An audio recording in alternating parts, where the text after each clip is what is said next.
Okay, so there seemed to be a bit of confusion on my last video about what a mastery lesson is. Very happy to tell you, but first, here's my dog who really wants my attention. I know you love your daily dose of Daisy. She's trying to get all up in my grill. Okay, so what's a mastery lesson? Let's simplify that. Mastery lessons are the big archetypal lessons that come up in our lives repeatedly. It's a lot of that same shit, different day kind of thing. These are the big themes that are recurring in our lives. And generally, they're big and archetypal enough that it's not just an individual private lesson, it's something that most humans will have to go through. These are the big lessons that we all have in common as humans. Faith over fear is a very common mastery lesson. So is learning to trust your intuition, but just really learning to trust at all. There's a lot of things that as humans we come here to learn very specific lessons, and so we choose the Earth school that has a lot of contrast and pain and chaos because this is the best place to learn it. Now, how do you know it's a mastery lesson? Because it keeps coming up, but it seems to get bigger and harder the more often it comes up. And that's because the path of healing, really all the path of life, it's not linear. It's not a straight line, even though our time here on earth seems to unfold linearly. The path of healing and the path of life is actually a spiral. So instead of looking at life as I'm going along this path, something gets in my way, I crash and burn. Then I get up again and I keep going, and something happens and I crash and burn. And it's kind of the same crash and burn, but it's bigger and more painful, and repeat. When you look at it that way, it seems kind of frustrating and pointless. Like, what's the point of moving forward if I'm getting hit by the same old shit? But when you look at healing as a spiral, you can see the purpose in this. So, because something is a spiral, it is circular. But it isn't flat two-dimensional, it's three-dimensional. So on a spiral, you could be moving up or you could be moving down. So when we're going through life, if you take that line of life and you pick it up like it's a piece of string and you put it in a spiral, you can see that when we come around in life and incur a block or a big dramatic event or a lesson in life, depending on what happened to us, how we handled that challenge, we will either keep moving upward in the spiral or we will go back and move downward in the spiral. So when we come against this same challenge, it's not because I'm coming to it differently. It's because I'm coming around again on the spiral and it's time to revisit this experience. We get to move up in the spiral when we have learned something from the lesson, when we've gained a benefit from the lesson, when we have new skills based on how we made it through that experience. So it's not just gritting our teeth and holding our breath and hoping we get through it. You're not really learning or growing anything by trying to just ignore it, play dead until it passes us. But are you learning? Are you letting that experience change your fundamental beliefs in a healthy way? Are you saying, wow, that sucked, so if I come against it again, I'm going to do things differently next time? Are you growing through that experience, or are you refusing to grow? And if you're refusing to grow and not being able to take the lessons you learned from that experience, that's like going down on the spiral. Going down on the spiral, this isn't about pass, fail, good, bad, better, worse. It's about the lessons have to be adjusted based on your growth trajectory. So if you're going down on the spiral, sometimes that's more about needing to kind of back up and get some greater foundational lessons, or maybe you're not an emotionally healthy enough place to be able to handle more lessons, so you got to kind of back off for a little bit. So it's not like a judgment that if you go up, you did it, and if you go down, you suck at life. It's not about that. But it is also important to know that going up doesn't necessarily mean the lesson automatically goes away or that it gets easier. Because actually what usually happens, especially if this challenge or this lesson is something important for your life path, like it's a big reason you chose to incarnate in this lifetime, the lessons are actually going to get harder and more complex the more you come upon them on the spiral going upward.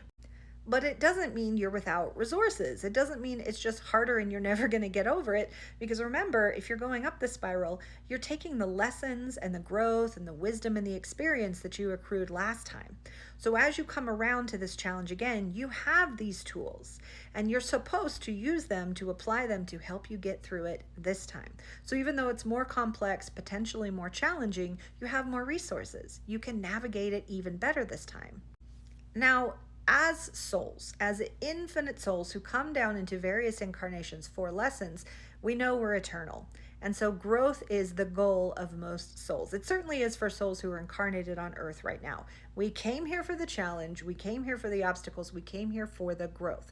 And so from a big picture perspective, the goal for most of us with these recurrent challenges is likely that we want to attain a level of mastery in which we have graduated, learned, healed, and transformed so completely that no, we don't have to go through those lessons again. That's the goal. That's why sometimes life seems to get harder and harder, because we're really trying to get that mastery and just nail it and just move on, and not just move on and leave it behind, but then integrate everything we've earned through that lesson. Like, it's a big, exciting deal to be able to come to earth and have these mastery lessons. And it's like, merit badges. It's like, but like times a million. Like, it's a really big deal to be able to have these mastery lessons and integrate the growth. So I will give you an example from my life on mastery lessons. Y'all have heard me say how I was not coping well in 2020. And I see so many parallels between what we experienced in 2020 with the pandemic, not just the political stuff that was going on, between that period of uncertainty and fear and the period of uncertainty and fear we're facing now. At least that's how I look at it, because for me, the pandemic and this election period are very similar. They are both on the path of my mastery. For me, the biggest challenge I faced in 2020 was that I was receiving intuitive information, but I was so overwhelmed by the physical evidence of what was happening and what other people were saying, and the way my fear mind was spiraling and creating these terrified scenarios. I was losing the battle of faith over fear, and I was not allowing my connection to spirit to be a source of comfort. In fact, I was barely able to connect to spirit at all. So I was essentially, in my own mind, I was kind of regressing to where any skills I had gained in the past about persevering through hard times, I was in such emotional chaos that I wasn't even able to access and use those skills. So it was a rough time for me. But what happened instead was I had to get rigorous about my individual self-care and learn to block out the external world so I could just focus on my own emotional health. Now, that was a skill that I had learned a decade before when I went through a mental health crisis that I talked about in my earlier videos called How to Be Happy. So that was me going down the spiral, going backward in certain lessons because I needed to bring them forward for this new challenge. I did eventually make it through, and I gained a whole new set of skills to help me navigate the times ahead.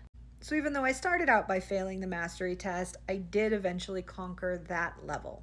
And so now, as we're coming into this new period of uncertainty where you can look out there and you can look at things and be just like, holy shit, y'all, it's bad. And it's going to get real bad. It's going to get so much worse before it gets better. See the parallel between the pandemic, when we didn't know it was going to happen, and we had all these hypotheses and these potentials, hypotheticals about what's going to happen. People are losing their damn minds.